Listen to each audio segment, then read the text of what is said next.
Okay, welcome guys to my second impressions of Twilight Struggle. Now I say second because I actually played this game during my Christmas break while I was in visiting family during Christmas in New York. So I wasn't able to actually record my first impressions of the game because iOS doesn't allow you to record. Actually, it does let you record your games, but Apple set it up so that the developer, the people that make the apps, have to actually press the button or actually put the code in to do that. But no developer does that, so no one is able to kind of record their games that they play, which is a con of iOS. It kind of limits you. It's like, well, we'll add this functionality where you could stream to the internet and record your games, but we're going to let the developers kind of have, the option to allow that in their game, which no developer does, so it's kind of useless. Anyway, it gets me very on a long tangent about iOS. But anyway, let's start the second impressions. All right, so start this up. There might be a little bit of lag between because I'm airplaying it from my iPad to the iMac.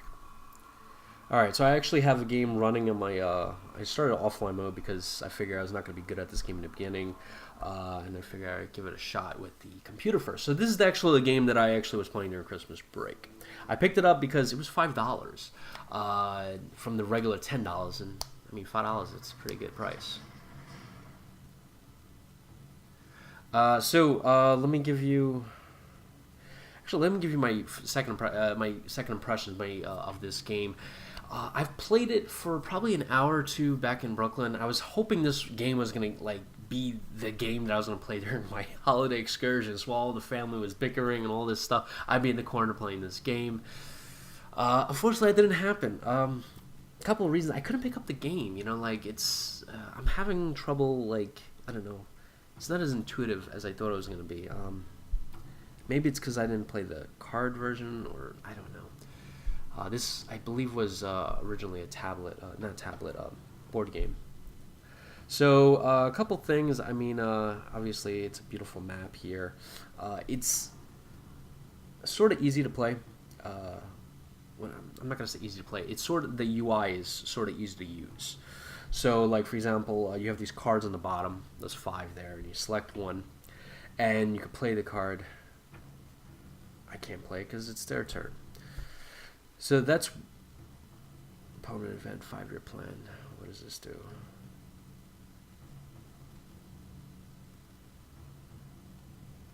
Okay.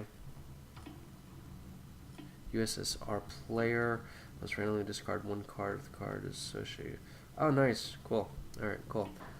So one big con that I noticed, if you look on the top right where it says TS, or where the S is kind of fading into a bear, that is the, not clock, but kind of like the processing, loading, whatever bar that you have. It takes forever for the AI player to actually do its move. Sometimes I'm waiting there minutes, and I'm 3 to 5 minutes. I'm just waiting for it to just think what it's going to do. I don't know, guys. I mean, I'll show you here from start to finish how long that sometimes the AI takes to do it. So it's my turn now. I'm going to pick a card. Say I create it. So I kind of got the feel that when I pick a card, it has 1 on here. So I could place the influence of 1. And the idea is, I guess, to have as much influence in certain sections of the world. So, what the? Oh, okay. So in Europe, obviously we're 50-50 because you could see this thing here kind of balance. Actually, I probably have a little bit more. In Asia, he has more influence because you can see the red versus the blue, because I didn't put any influence. So I'll give you a good example on influence. All right, place influence. So here I could put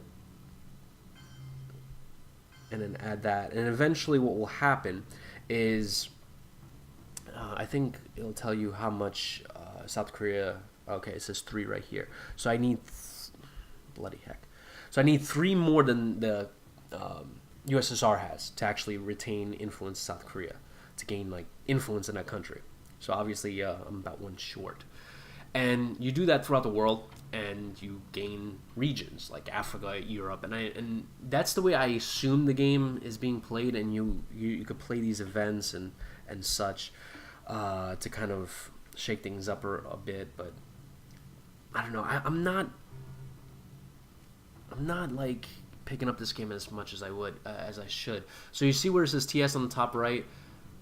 I stopped my turn. Like at this point, the AI should have already been doing what it's doing, but it's like you're waiting, and you're waiting. And this is actually a quick one. Sometimes it'll take forever. Sometimes it'll go 2 to 3 times around, and it's just like, my gosh, I want sometimes like, you know, to go faster, and you can't because the AI. I have a hard time believing the AI needs this amount of time to think. I mean, it's literally going through algorithms, so I don't understand. It's like data, you know. Data can, you know, from Star Trek, if you don't know what data is, you know, millions of calculations per second. Where are those millions of calculations? I mean, at this point, I mean, for it to do one turn, it takes remove 3 influences in 3 countries. Oh, that crappy stinks. Oh, I could take their stuff. All right, nice. Oh, that's pretty neat. Alright, so waiting for opponent to decide. So I actually go faster than the computer, which is kind of really odd. I don't like that. So that's one con. I would say the second con is like I don't know. I can understand the influence system. I can't understand. There's a system that as you can see where it says 11 USSR in the middle, right? That's whoever's, I think, winning the game. And the reason I'm losing the last 2 rounds is because I need something called mill ops points. You can only get that when you're doing coups, I believe. And every time you do a coup, you get 1 closer to a DEFCON. So I'm right at DEFCON 2. I can't do a military coup because it'll go to nuclear war. So I lose the game. But the weird thing is, I got enough mill ops last round, and I still lost. I don't understand how that happened. Just weird. And there's just too many, I don't know. It's just not clear. So, learning curve is not that easy. Alright, let's do this.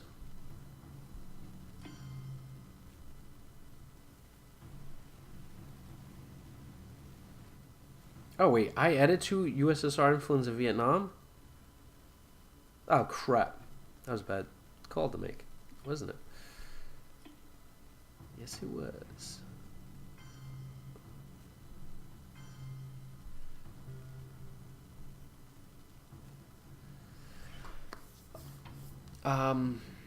Good things I can say. One, I really like that the game is set up in a Cold War kind of, well, strategy game, because there's not a lot of Cold War strategy games out there, and I like it. 2, it goes through different eras. So, like, that's not it. Yeah. So it goes through these different eras. I played this era, I lost. I played this era, I lost. I'm in the, well, I'm still in the early war, but I'm under the Eisenhower kind of thing. And then you kind of go through all these, which is kind of cool. I like that.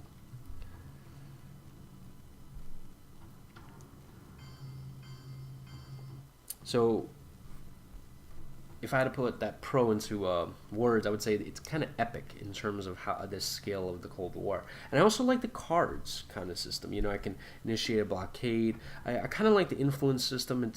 It is, but I don't know. I feel like there's something missing in the game. I wish it had. There are conflicts. There's like an Israeli conflict. I think you saw in the beginning of the turn or the video. I don't understand that system. It just, I don't get it. I'm trying to, like, figure it out. I still can't. Let's do a blockade. Resolve event first. Unless player. Wait, unless U.S. player immediately discards a 3 or more value operation. Oh, wait, I don't want to do that.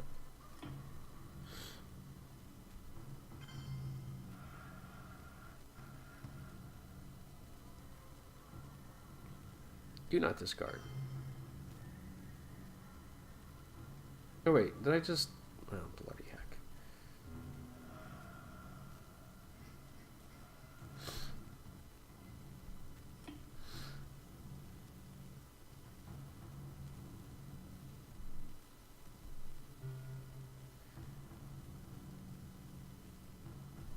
What is this? Taiwan shall be treated as a battleground country for score of her. Well, I don't have them, so that's useless to me. And I don't think they have any people in Romania. No. And one other cool thing I like about this game is you can go back. There's like if I hit continue, there should be a back button that pops up. So I got 4 in West Germany. Let's do France. I want to get Europe.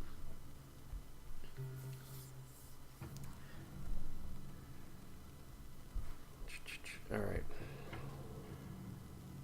Space race. I don't understand that whole space race thing either. 2 ops, roll 1 through 3. Failure. What does that mean? I don't know. So I'm not saying that the game is bad or anything like that. It's just the learning curve to understand it. It takes a while. It's not like you're gonna pick this up. It's not kind of like a Slytherin game, because a lot of Slytherin games or from Matrix Games is a publisher. You can literally pick them up and within minutes like start playing. Good example would be Commander of the Great War. The other game, which is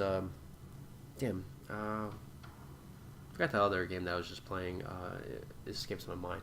But they come out with a lot of games that you can literally pick up literally in minutes and play fairly well. This one, it's going to take a couple hours to kind of get an idea of how the whole system works. After about 2 or 3 hours, I'm kind of understanding the influence system.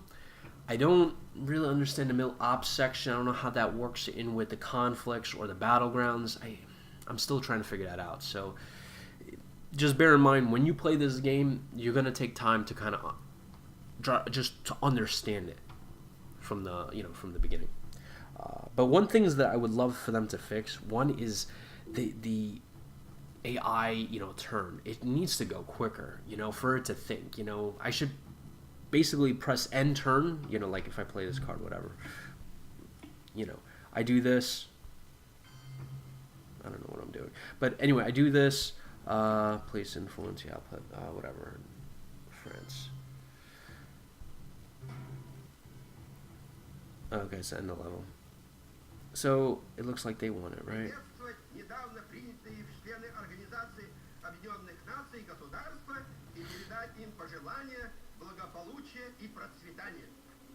Oh, I also like the audio. There's a lot of really cool audio in this game. That's another pro I gotta add in.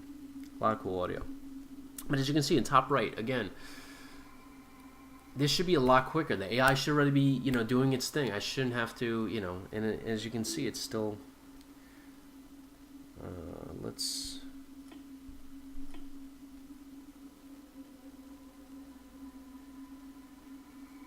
I would also like an iPhone version of the game.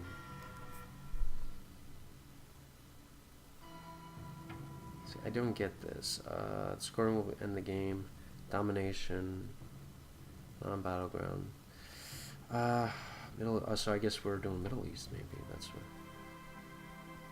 See, I lost the game. See, I don't even understand how I lost the game. Yeah, I don't. So this is gonna take me a couple of rounds to go through, probably another hour or 2, maybe 3, just to figure out. And there's that audio clipping I keep hearing. Sorry about that, guys. It's problems with either my iPad or my iMac or the AirPlay connection. I don't know what it is, but there's audio clipping and there was video clipping at the beginning of this video, so I have to kind of I just wiped out my iPad and my iPhone and reinstalled everything. I think I have to do that with my iPad, maybe my router too. It's just headaches. Anyway, nuclear warheads available 53,430. What does that mean? Well, also they also came out with a turn 0 kind of promo pack where you can add a couple more scenarios, so that's kind of cool. Another audio clipping. So overall, am I happy with the game? For $5, I think it was a good deal. More audio clipping and video clipping. Jeez, I think it's a good buy for $5. I wouldn't pay more than $5 because this is going to take me a long time to kind of figure out. Let me just go back to the main thing here because it's taking forever to render the video.